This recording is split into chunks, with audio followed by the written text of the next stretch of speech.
banget sahabat. Saya sempat dipukul dulu itu, dipukul sama majikan pakai sapu. Kan saya dulu nggak bisa sholat, nggak boleh sholat. Saya tidur di pinggir WC ya. Kalau satu jam aja 45 real, itu kalau uang Indonesia udah mau 150.000. Ya. Terus saya sahabat udah mohon loh ke polisi itu, jangan Baba, jangan, kata saya kasihan ke saya karena udah nggak kerja. Berapa bulan pada saat itu? 3 bulan ya. 3 bulan ya. Ya, itu datang SMS dari polisi, katanya kamu kena denda.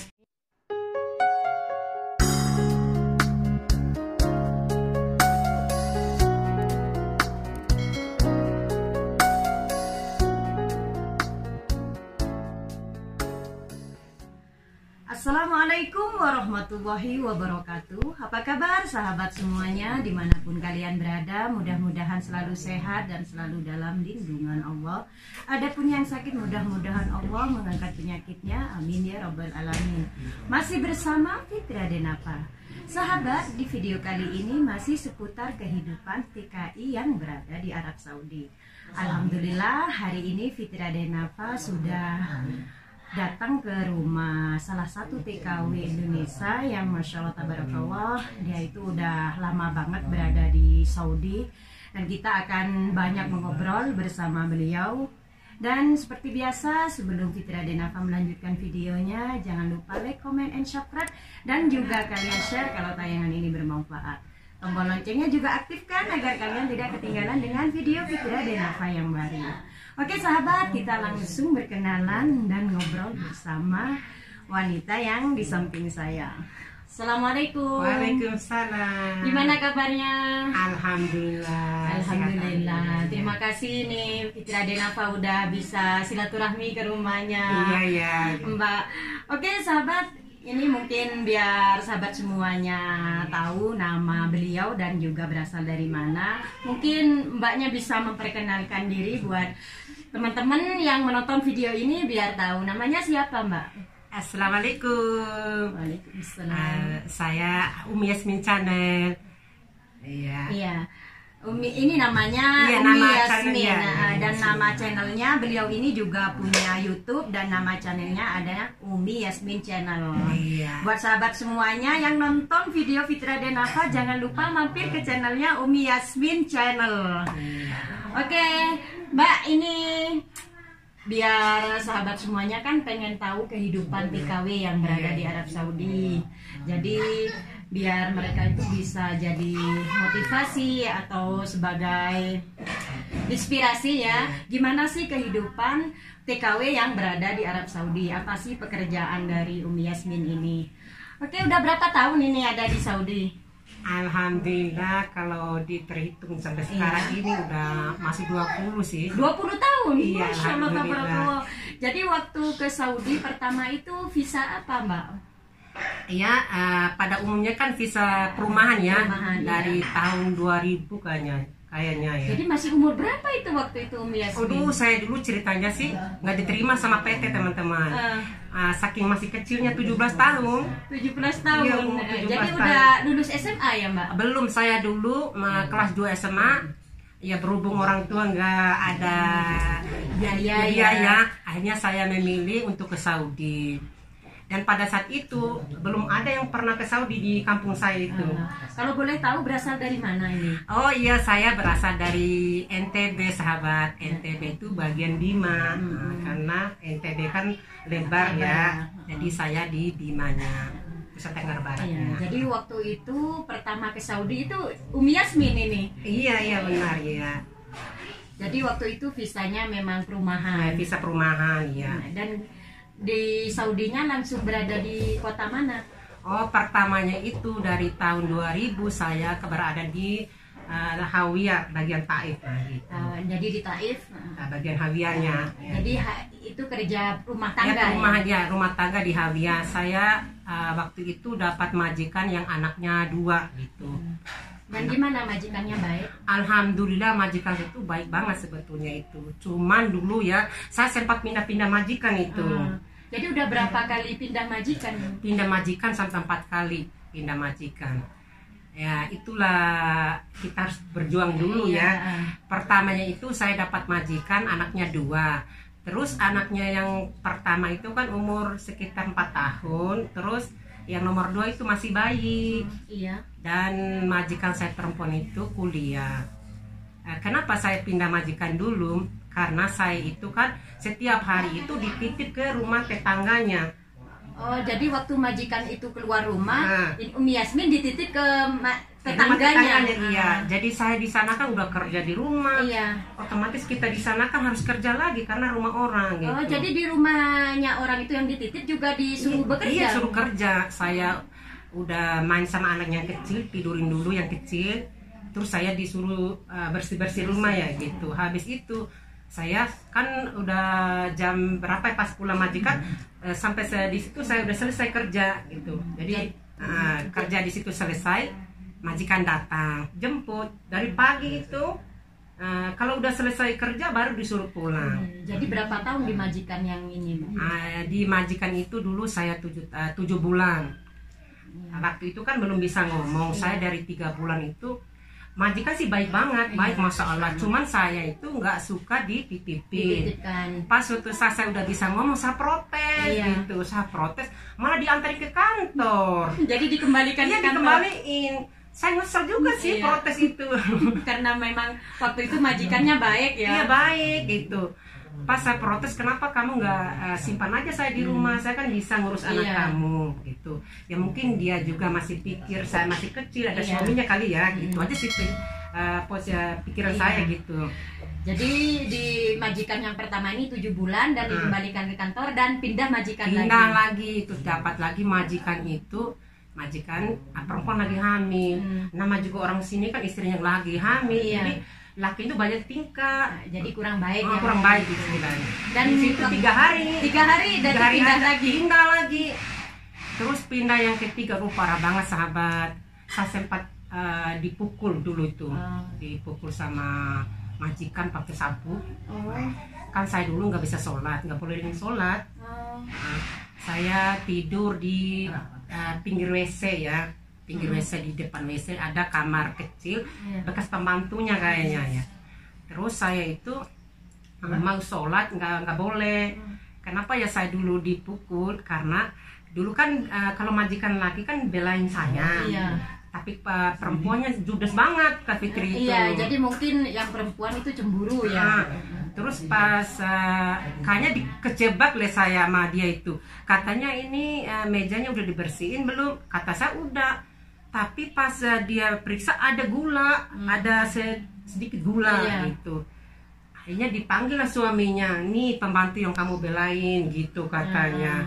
Ya akhirnya di depan istri saya dipukul waktu itu. Jadi di majikan yang ini betahnya berapa tahun apa berapa bulan? Di situ 7 bulan lagi kayaknya. 7 bulan. Cuman dia ngambil juga sementara sih saya waktu itu. Terus sudah itu pindah lagi.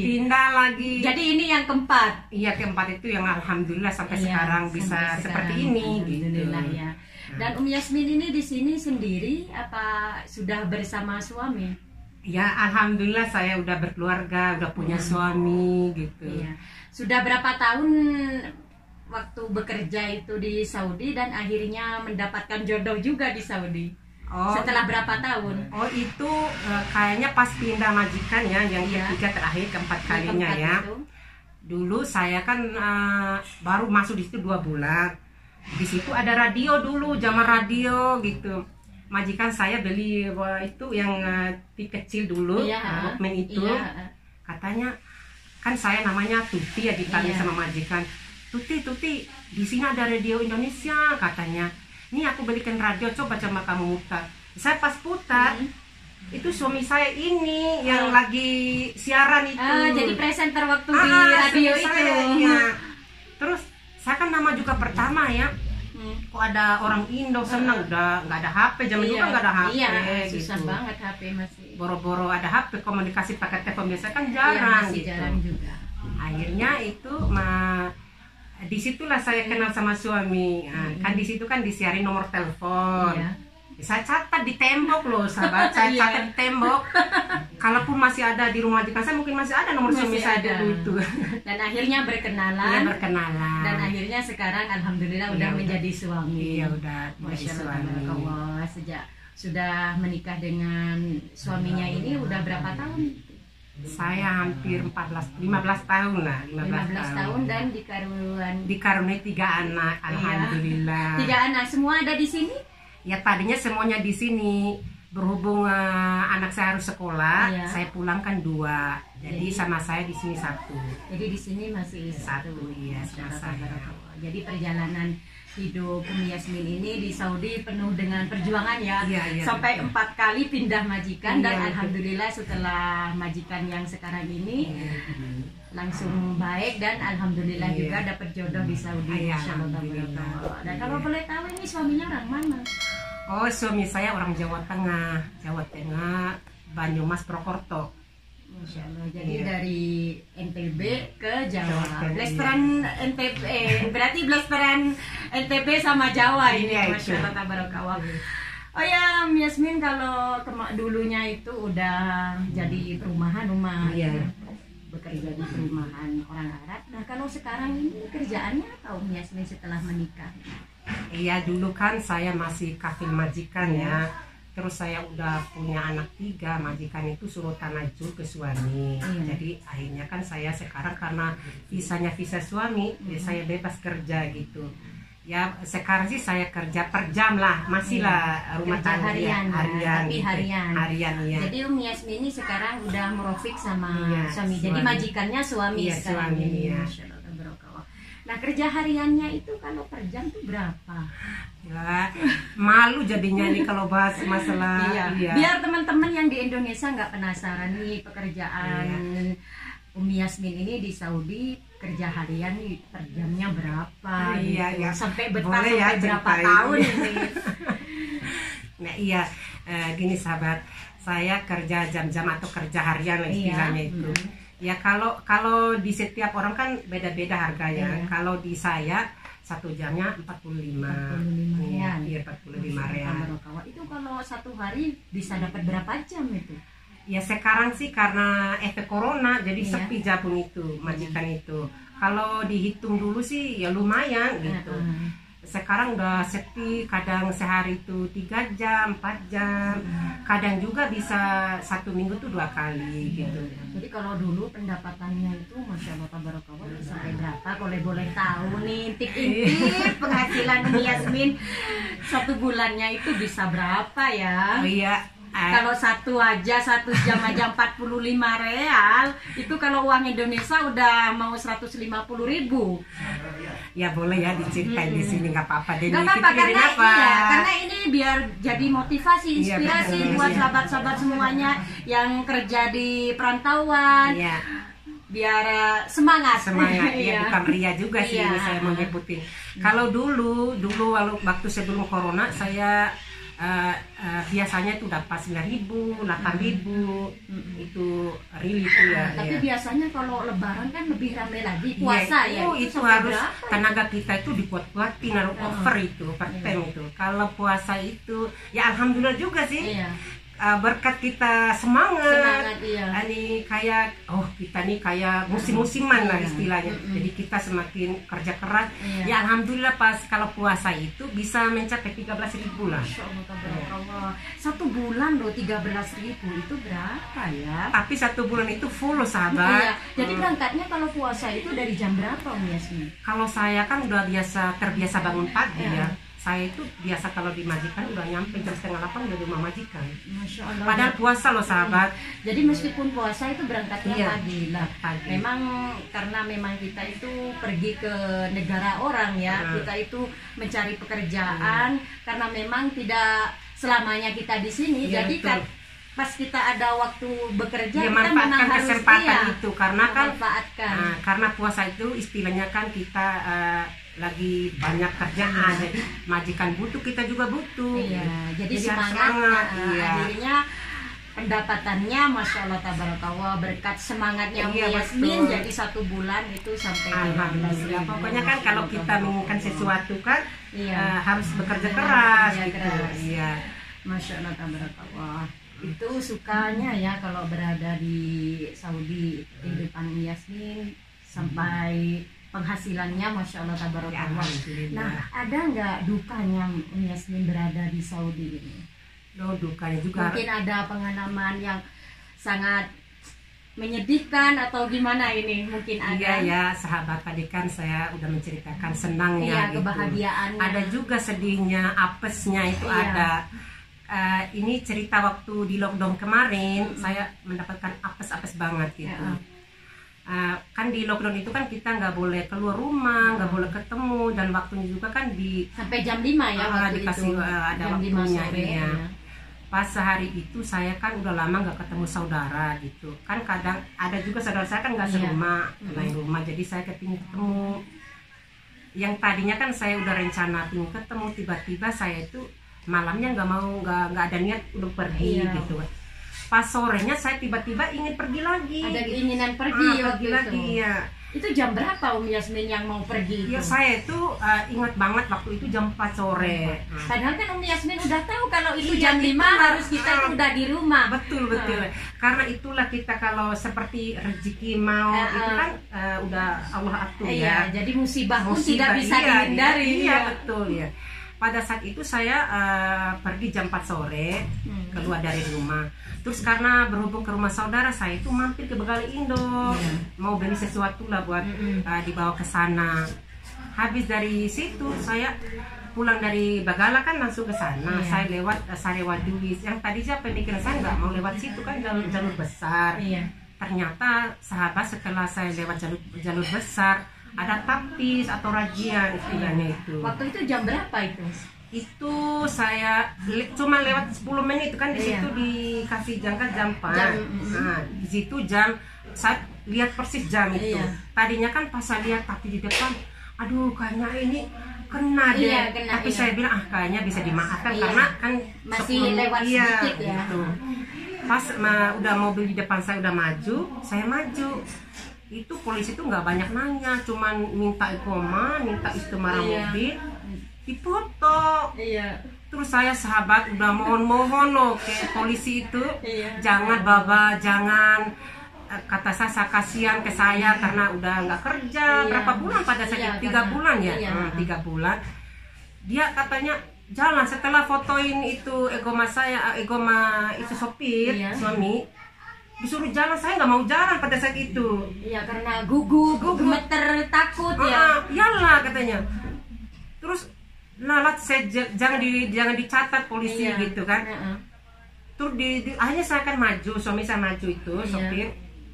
Pokoknya nggak terkontrol lah itu, jalan kayak kosong itu pikiran itu jalan.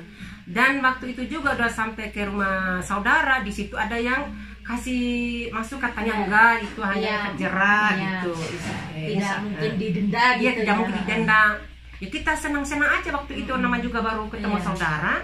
Dan akhirnya itu pas ketahuannya kalau kena denda itu waktu gimana itu? Pas jam di telepon atau gimana? Itu datang SMS via SMS ya. Jam 3 subuh ya. Itu datang SMS dari polisi.